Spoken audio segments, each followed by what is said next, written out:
Yesu yubahwe ibihe byose, Imana ihabwe icyubahiro. Shalom ahantu uri, shalom mu bugingo bwawe, shalom mu mutima wawe, shalom shalom. Ndagushuhuje igihugu cyose uherereyemo, shalom. Karibu dusenge, zinduka usenge, byuka usenge. Njye wumva kuri mikoro ndi Mama Ebenezer. Reka dusome Mariko igice cya 3 umurongo wa 35.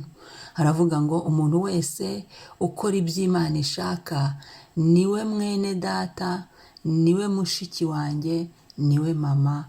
Amen.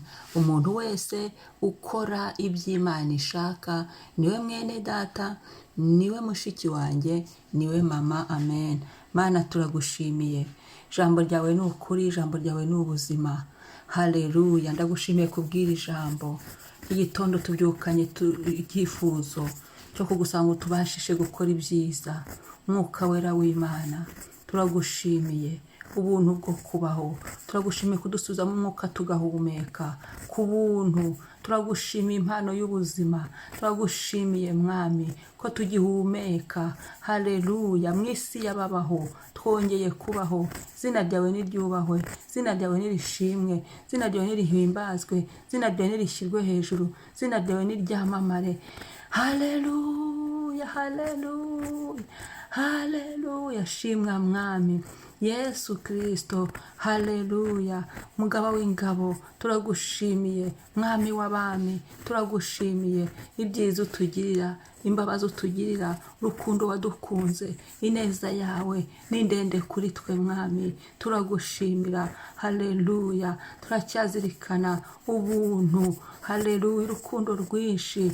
Haleluya. Kutwitangira amaraso yawe y'igiciro cyinshi wamenye ku bwacu.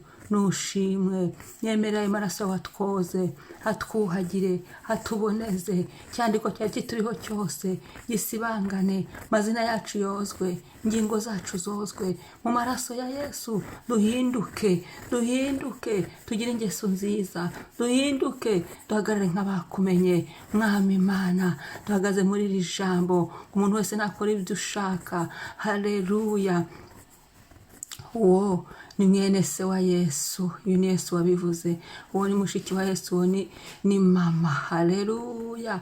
Ni ukuvuga ngo nidukora iby'Imana ishaka tuzemerwa na Yesu. Nidukora iby'Imana ishaka tuzaba abavandimwe ba Yesu. Nidukora iby'Imana ishaka tuzabana na Yesu. Nidukora iby'Imana ishaka tuzabaho ubuziraherezo. Turagushimiye mwami uyu munsi tubashe gukora icyo ushaka. Duhe kugenda dukora ubushake bwawe mwami. Duhe kugenda tuvuga ibyo ushaka mwami. Indimi zacu zivugwe mu bushake bwawe. Dukore ibyo ushaka mwami. Twe kwiyobora, turabyanze. Uyu munsi tuyobore, tujye imbere mwuka wera. Yobora intambwe zacu, ze kujya mu byo data adashaka. Yobora intambwe zacu, ze kujya mu bijyanye n'ibyo twe twishakiye mwami Yesu. Byo tata atarimo, byo data atarimo, byo tubivemo mu izina rya Yesu. Ibyo Yesu Kristo wowe udashaka ntitukabikore mwami. Tubashe kunesha ibyaha n'igisa nabyo. Tubashishe Yesu gutungana kugira ngo dukore ibyo data ashaka.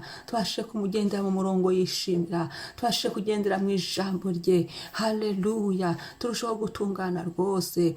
Ndagushimiye mwami. Tubashishe dushoboze gukiranuka, dushoboze kugendera mu kuri kw'ijambo ryawe.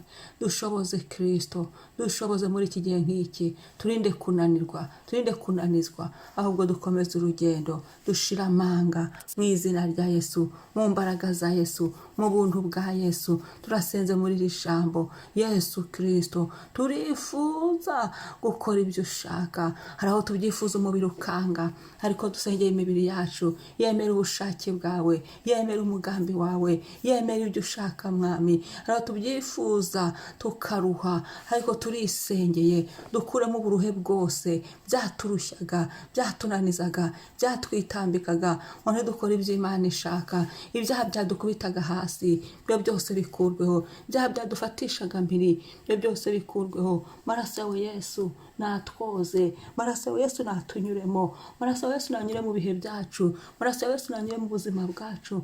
amaraso yawe Yesu nafungura inzira, nafungura ikirere kugira ngo tubashishwe byose nawe mwami. Haleluya. Ntabwo ari twe tukiriho, ahubwo niwe Kristo uriho muri twe. Ntabwo ari twe tukiriho Yesu, ahubwo niwe uriho muri twe. Dufata amaboko mwami, dufata amaboko, twakwinanirwa, twakwicika, ariko dufata amaboko. Dufata amaboko birakunda, dufata amaboko biremera, dufata amaboko mwami, fata amaboko yacu, fata ibitekerezo byacu, fata amaguru yacu, imigendere yacu, imikorere yacu, imivugire yacu, imitekerereze yacu, imirebere yacu. Mwuka Wera tuyobore, dushoboze, twambike imbaraga, dutinyure, tubashishe mu izina rya Yesu. Erega dushobozwa byose nawe, uduha imbaraga, dushobozwa byose nawe, uduha kunesha icyaha, dushobozwa byose nawe, utubatura, dushobozwa byose nawe, udufasha amaboko, dushobozwa byose nawe, utugose imbere n'inyuma, dushobozwa byose nawe. Haleluya. Uduhishurira ijambo, ukadusobanurira ijambo icyo rivuga, dushobozwa byose nawe, wowe udutabara mu buryo bumwe n'ubundi. Turagushimiye uyu munsi, byandikwe mu mwuka wacu, Uwiteka tubereye imbaraga, Uwiteka ari utubashisha, Uwiteka dufasha amaboko, kandi tuzacika intege, ahubwo tuzakora ibinezeza Imana, kandi tuzasubira inyuma, ubwo tuzahagarara aho Imana ishaka, aho tureba ikatwishimira. Haleluya. Dukora ibyo Imana ishaka mu gihe nk'iki, mu izina rya Yesu. Tugende uko Imana ishaka, ijambo ryawe riduhindure, ijambo ryawe ridufate, ijambo ryawe ridukomeze, ijambo ryawe ritubere akabando, ijambo ryawe ritubere itoroshi. Haleluya. Rimurika muri buri mwijima wari mu buzima bwacu, maze tugendera habona. Turagushimiye. Gitare cyanjye himbazwa, mwami wabamushyirwa hejuru uyu munsi Yesu. Ntaba ari twe, ahubwo wowe uganze. Ntaba ari twe mwami, ntitwikoreshe, ntitwiyobore, ahubwo dukora ibyo Imana ishaka. Umpe gukora ibyo Imana ibyo ushaka Mana uyu munsi.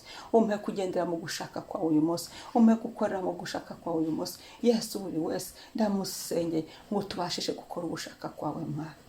Amaraso yawe Yesu adupfuke mu nzira zacu zose, adupfuke twira dukora ugushaka kwawe. Amaraso ya Yesu atuyobore, amaraso ya Yesu atuvugire, amaraso ya Yesu asobanura abo turi bo mu izina rya Yesu. Haleluya. Urakoze mwami. Icyubahiro kibi cyawe, Gitare cy'amahanga himbazwa hafi na kure. Amen.